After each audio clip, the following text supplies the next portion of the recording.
जय हिंद दोस्तों, welcome to बोलोवर्स। Japan के पीएम फूमियो किशिदा 3 दिन की इंडिया विजिट पर है।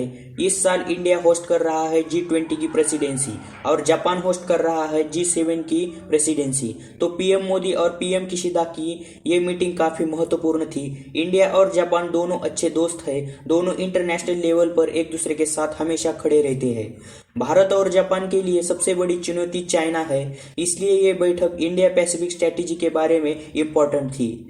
पीएम फूमियो किशिदा ने इंडिया को इंडिस्पेंसेबल पार्टनर कहा है। इस बैठक को इंडिया और जापान की साझेदारी को मजबूती देना, इंडो पैसिफिक रीजन में शांति और स्थिरता को बढ़ावा देना और एक दूसरे की सिक्योरिटी के साथ दुनिया में शांति को बढ़ोतरी देने के लिए सहयोग करना, ऐसे अहम मुद्दों पर चर्चा करी गई। पीएम मोदी ने कहा कि बायलैटरल संबंधों के साथ हम defence equipment, technology, trade, health, digital क्षेत्र में एक दूसरे को सहयोग करने में प्रतिबद्ध है। आगे पीएम मोदी ने कहा कि इंडिया के लिए सेमीकंडक्टर सप्लाई और क्रिटिकल टेक्नोलॉजी को हस्तांतरित करने पर भी पीएम किशिदा से बात हुई है।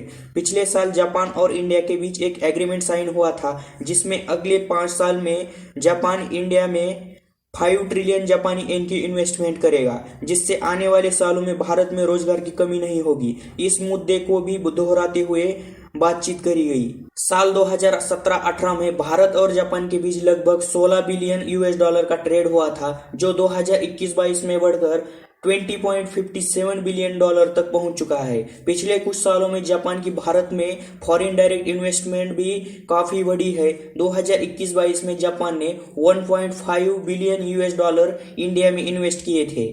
बाकी देशों के कंपैरिजन में ये काफी कम है, लेकिन अगले कुछ सालों में ये आंकड़ा जरूर बढ़ेगा। इस पर भी बातचीत करी गई। किशिदा ने चाइना का इंडो पैसिफिक रीजन में दबदबा ना बढ़े, इसलिए उन्होंने 4 पिलर्स बताए, जिससे Indo Pacific region free, open और पीस के साथ खुला रहे।